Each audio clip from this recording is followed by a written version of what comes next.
So we're in a series right now entitled This Changes Everything. And we're looking at the moments surrounding the birth of Christ where angels showed up. And when angels show up, it's usually something big.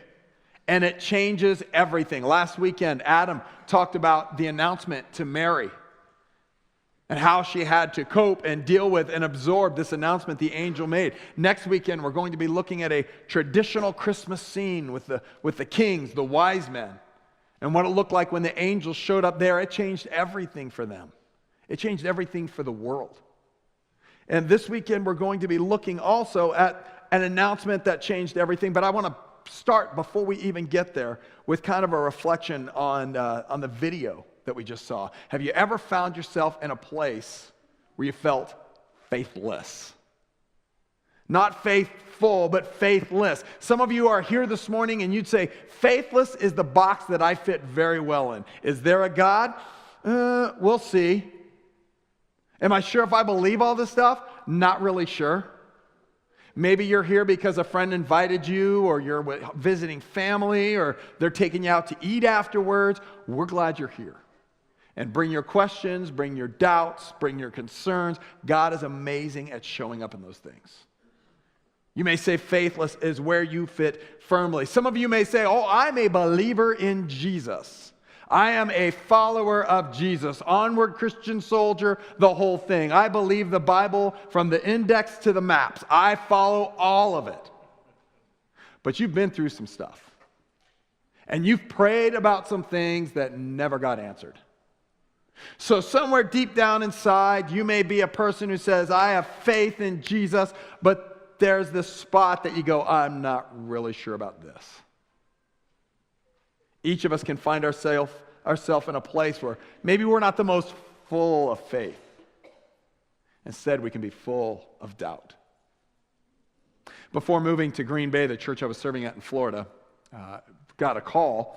And a lady I'd never met, she didn't even attend our church, but she called and she just started unloading on everything that was going wrong. Everything in life seemed to be breaking. Everything seemed to be falling apart. Her house was a mess. Her kids were a mess. Her husband was a mess. Her job was a mess. Her finances were a mess. Her hamster was a mess. Everything was just bad. And she's just unloading on all this. No breath. She wasn't listening for a response. It's bad. It's bad. It's broken. It's hurt. It's wrong. And then she says, but you wouldn't understand because you're a pastor, and she hangs up on me. And I'm kind of thinking, right now I'd like to reach out and touch someone. Because what she doesn't know is at that moment, my mom was in the process of dying. I was going through some physical stuff myself. Our family had some trials going on. Our work environment was strenuous, and there was about to be a confrontation that had to happen. So as I'm listening to her go through her list, I'm going, yeah, yep, understand. But you wouldn't know anything about this because you're a pastor. Because all I do all day is walk with Jesus and drink tea with angels. I don't care who you are. There are moments in life where there will be challenges. And it's easier to be faithless than faithful. Even with all of the answered prayer and times where we've seen God provide, you begin to wonder if the last time was the last time. God, are you going to follow through? Are you going to be there when I step out? And it's a scary thing to step out when you're on a ledge. Sometimes it's hard to be full of faith. It gets even more difficult when it's something you've held on to. And time again, you've been let down. And it's easy to get cynical, maybe bitter, hurtful. I've tried that. I've waited for that. I've hoped for that. I've dreamed for that. But this dream ended the same way every other dream does. I woke up. Sometimes it's a lot easier to be faithless than faithful. And church folks are great about showing up and looking faith and maybe even talking faith and dressing faith. And we go through the motions of faith, but we can have the same empty spot inside. We may believe in Jesus, but do we have faith in what he's called us to step out into? Sometimes it's easier to hold on to the dogma than it is to be called out in steps of faith. As I mentioned earlier, last week, Adam looked at Mary. Next week, we'll look at the wise men. Today, we're going to look at a couple by the name of Zechariah and Elizabeth, with the focus primarily on Zechariah. Now, we're going to start in Luke 1, verse 5, and we're going to read right up front a whole bunch of scripture. We're going to read like 25, 30 verses to begin with. So let's jump in, beginning at verse 5. Luke 1. It says, in the time of Herod, king of Judah, there was a priest named Zechariah, who belonged to the priestly division of Abijah. His wife Elizabeth was also a descendant of Aaron. Both of them were righteous in the sight of God, observing all the Lord's commands and decrees blamelessly. But they were childless, because Elizabeth was not able to conceive, and they were both very old. In the translation in the Bibles in the seatbacks, it says they were well along in years. You get the picture. These are two old people. Verse 8. Once when Zechariah's division was on duty and he was serving as priest before God, he was chosen by lot, according to the custom of the priesthood, to go into the temple of the Lord and burn incense. And when the time for the burning of incense came, all the assembled worshipers were praying outside. Then an angel of the Lord appeared to him, standing at the right side of the altar of incense. When Zechariah saw him, he was startled and was gripped with fear. But the angel said to him, do not be afraid, Zechariah. Your prayer has been heard. Your wife Elizabeth will bear you a son, and you are to call him John. He will be a joy and delight to you, and many will rejoice because of his birth, for he will be great in the sight of the Lord. Let's jump down to verse 18. It says, Zechariah asked the angel, how can I be sure of this? I'm an old man, and my wife is well along in years. The angel said to him, I am Gabriel. I stand in the presence of God, and I have been sent to speak to you and to tell you this good news. And now you will be silent and not able to speak until the day this happens, because you did not believe my words, which will come true at their appointed time. Meanwhile, the people were waiting for Zechariah and wondering why he stayed so long in the temple. When he came out, he could not speak to them. They realized he had seen a vision in the temple, for he kept making signs to them, but remained unable to speak. Quick note here, if you got a preacher and a group of people in front of him and he can't speak, God's up to something. Verse 23. It says, when his time of service was completed, he returned home. After this, his wife Elizabeth became pregnant, and for 5 months remained in seclusion. The Lord has done this for me, she said. In these days, he has shown his favor and taken away my disgrace among the people. Jump down to verse 57. It says, when it was time for Elizabeth to have her baby, she gave birth to a son. Her neighbors and relatives heard that the Lord had shown her great mercy, and they shared her joy. On the 8th day, they came to circumcise the child, and they were going to name him after his father, Zechariah. But his mother spoke up and said, no, he is to be called John. They said to her, there is no one among your relatives who has that name. Then they made signs to his father to find out what he would like to name the child. He asked for a writing tablet, and to everyone's astonishment, he wrote, his name is John. Immediately, his mouth was open and his tongue set free, and he began to speak, praising God. All the neighbors were filled with awe, and throughout the hill country of Judea, people were talking about all these things.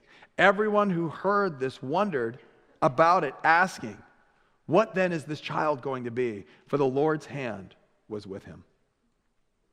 Maybe you have felt like Zechariah, and the results you've been praying about, the answers you've been looking for, seem like they're never going to come. Remember, this is Zechariah, a priest, a holy and upright man. And yet God has chosen, and we're going to look in a moment into in depth a little more at this, but God has chosen to put Zechariah into a waiting game.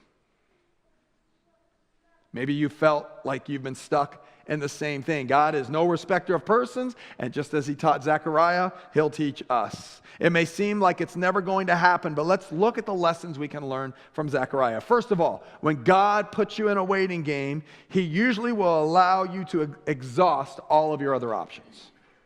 When God has you in a waiting game, he will allow you to exhaust all of your other options. Let me give you a little background on Zechariah. He comes from the lineage of Aaron. Aaron, every person in the lineage of Aaron becomes a priest. It's like being born in the right family. You have just won the spiritual lottery by being born into the family of Aaron, the lineage of Aaron. Not only that, a Jew who was a priest must marry a woman who is a full-fledged Jew. And it was considered a double blessing if you married also a Jew who was also in the lineage of Aaron, which Elizabeth was. So now we've got Zechariah, we've got Elizabeth, both from the right bloodlines, both, as we saw early in the passage, upright and holy, godly people, both raised in the right types of homes. This would have been a marriage the community would have celebrated, the priesthood and the other priests would have celebrated. Everything just seemed blessed in this marriage. Everything seemed like it was right. Everything had fallen into place. Good families, good pedigree, right background, good career path. Everything's set. But Zechariah's life also contained a tragedy. He and Elizabeth were childless. William Barclay is a church historian. He writes, he says, the Jewish rabbi said that 7 people were to be excommunicated from God. And the list began a Jew who has no wife, or a Jew who has a wife who has no child. Childlessness was a valid grounds for divorce. Zechariah loved Elizabeth. He did not divorce her. He did not put her aside. He stayed with her. But you got to know this caused problems. You have to know this caused talking. Why us? Why now? Is it him? Is it me? Elizabeth asking questions about herself. Zechariah maybe hearing it from the other priests. When they were younger, they probably got excited about the thought of having children. They thought about where the room would be. They thought about what the colors would be. They thought about what they would name him and what it would be like growing up. It doesn't happen in the early years. Maybe they think to themselves, we'll have a child a little later. A little later comes and goes. The doctor visits. The homeopathic remedies. Your aunt's tips. Honey, come home, it's midnight and it's a full moon. They tried everything. And here they are in their old age. And verse 13 lets us in on a little secret. Zechariah hasn't forgotten about this. He may be old, he may be established in being a priest, but he's wondering, who am I going to pass this on to? Who's going to be the priest in our lineage after me? When my time is done, who's the son that I pass this on to? Verse 13, it says, but the angel said to him, do not be afraid, Zechariah. Your prayer has been heard. Here he is, praying in the temple. And your prayer has been heard. What's he praying? Look at the next sentence. Your wife Elizabeth will bear you a son, and you're to call him John. All these years later, and he's still praying. I wonder if he's praying or wishing, and we'll see that in just a moment. But he's still asking God, is a son possible? He's exhausted every other resource. There's nowhere else he can turn. And by all logic, they're both old. It's not going to happen now. Youthfulness gone. Hope may be gone. Family is disappointed. And then in verse 23, he goes home. What the angel says is true. His wife becomes pregnant. It says, and then Elizabeth remains in seclusion for 5 months. Now, there's no historical or cultural precipice for this. We don't know why. Some people say because she was older, they may have tucked her away, bed rest, to make sure that the baby was safe. Other people say that Zechariah, not being able to speak, couldn't explain what had happened. And all of a sudden, Elizabeth getting pregnant out of nowhere may take a little explanation. It's a bad time to try and figure things out through charades. So she gets tucked away, and you wonder what's going on. At the moment, the one thing we see is God has this waiting game because God has a perfect timing. God knows what he's doing, and in his timing is strategy. How many chess players do we have in the room? Anybody? Chess? Okay. Some of you checkers. Checkers players? Monopoly. Minecraft. Okay, any game that takes strategy is never about the move you're on. Any game that takes strategy is always about the move ahead. If you play someone who's like a chess aficionado, they're never looking at what they're going to do next. They're not even looking at what you're going to do next. They're looking at what they're going to do after you make your move, after I've made my move, after you've made your move. There's always 3 or 4 moves that need to happen before or after the move I'm about to make. If you're a short-sighted person, chess is not the game for you. And what I would say with this illustration is God is the ultimate chess player.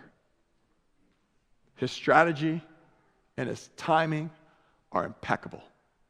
It may not make sense to us, but he has a timing and a plan in it all. That's our next blank. He will change this so that that can happen.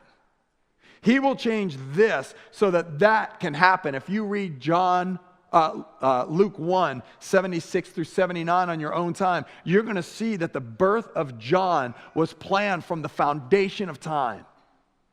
God knew the exact moment that John would need to enter the scene. God knew what was going to happen before John was ever a twinkle in his daddy's eye. God had the strategy, he had the timing in place. My guess is we all at one time or another will probably struggle with this next statement, but it doesn't make it any less true. God knows what he's doing. God knows what he's doing. I want you to think about what you're going through in life right now that you're like, come on, really? Now? On the job, I get promoted to customer this week? The heater goes out this week? The kids get sick this week? The problems begin at Christmas? God knows what he's doing. I've got a situation right now where I'm going, Lord, what are you doing? God knows what he's doing. Can you repeat that with me on 3? Ready? 1, 2, 3. God knows what he's doing. Let's say it again. God knows what he's doing. Lakeside Room, those of you in line streaming, you too, everybody. God knows what he's doing. What's the situation right now in your life that you're asking, what is going on? Pray in faith and trust God for the timing, even if he has you in the waiting game. John was chosen to be the forerunner, to be the announcer of Jesus coming on the scene. He had to be born in the lineage that he came from, with the parents that he had, at the exact time and place where he was born. God knew what he was doing the entire time. Understand that all of our stories are a tapestry, interwoven, our lives, family to family, country to country, generation to generation. God knows what he's doing. He knows the pieces he's moving and why. Even if it doesn't make sense to us right now, remain faithful because he knows what he's doing. This brings us to our next point. The best thing we can do in the waiting is stay faithful. The best thing we can do in the waiting is stay faithful. Stay full of faith. Zechariah starts just the opposite. Verse 18, Zechariah asked the angel, how can I be sure of this? I'm an old man, and my wife is well along in years. Now, before this, let's jump in on the scene. Here's Zechariah, a priest in the temple, praying. People are waiting for his response outside. He's praying. As he's praying, the angel shows up. And as Adam talked about last week, when angels show up, people freak out. Natural response. First thing the angel has to do is go, chill, Zechariah. Whoa, calm down. And the very thing that Zechariah had been praying about are the words out of the angel's mouth. Your prayers have been heard, and they're going to be answered. You're going to have a son. But Zechariah's answer or statement back to the angels, how can I be sure of this? And this really, in the translation, loses the punch of what Zechariah is saying. A better way that maybe we could read it in our language would be to say, You're kidding me. You're joking. Prove it. It was full of doubt, maybe even a twinge of bitterness. This is a priest. This is a pastor. This is a holy man. He knows the scriptures. He knows the heritage and the history of God's people. But he's been waiting a long time. His response is the total opposite of what we saw last week from Mary. Here's this little ghetto girl from the wrong side of the tracks, this early teenage girl who has an angel show up to her and say, you're going to give birth to the Christ child. And her response, I'm your servant. Do with me what you want. This holy man with the holy lineage and all the history, you're kidding me. Prove it. And it draws a rebuke from the angel. The angel says to him, I am Gabriel. I stand in the presence of God. That's kind of hard to one up. I stand in the presence of God. I have been sent to speak to you and tell you this good news. And now you will be silent and not be able to speak until the day this happens, because you did not believe my words, which will come true at their appointed time. That refers back to what we just talked about. God has a timing. You don't believe me? Your mouth is shut. How many of you had parents that used to say to you, if you don't have anything nice to say? Gabriel takes this another step. If you don't have anything faithful or full of faith to say, zip it. Don't say anything at all. It's going to be the worst Christmas ever. I can't believe I have to see my brother-in-law again. I'm going to hate the gift. I know it. They're going to hate my gift. I know it. It's probably going to be terrible weather and we've got to travel. Have you seen Wednesday and Thursday's forecast? Oh, if you can't say anything faithful, don't say anything at all. We're called a people of faith for a reason. Do our words about others and about our God and about ministry, does it reflect faith? Can our words reflect faith? If you don't have anything to say in faith, don't say anything at all. Sometimes we have to accept before we fully understand. Logically, it may not all add up, but we don't always know what's next. And here's the big challenge. Sometimes even before we know what's next, we have to do what we saw Mary did last week, and we have to do what we see Zechariah do a little bit after the fact, and that is we have to remember when the time comes, we have to remember to say thank you. We have to remember to say thank you. It doesn't always make sense, and you may be looking at the big picture, and you may be missing the small pieces in what God is putting together, but when He gives you little signs of hope, when He brings people into your life in encouragement, remember to say thank you. Verse 62 through 64, it says, Then they made signs to his father to find out what he would like to name the child. He asked for a writing tablet, and to everyone's astonishment, he wrote, His name is John. Immediately his mouth was open and his tongue set free, and he began to speak, doing what? Praising God. Before his mouth was closed, doubt, bitterness, unbelief. Prove it. You got to be kidding me. Once his mouth is open, thank you, Jesus. It still didn't fully make sense. A priest was supposed to pass on his name generation to generation. And all of a sudden, we're going to name him John? That doesn't add up. Zechariah has learned his lesson. Name him John. John, by the way, means beloved of God. Remember to give thanks. When it's just a glimmer of hope, remember to give thanks. You may get a word from a stranger, a friend, a family member, an angel. Remember to give thanks. It can be something small, but remember to say thank you. Stay a person full of faith. Stay a person who's faithful even in the waiting game.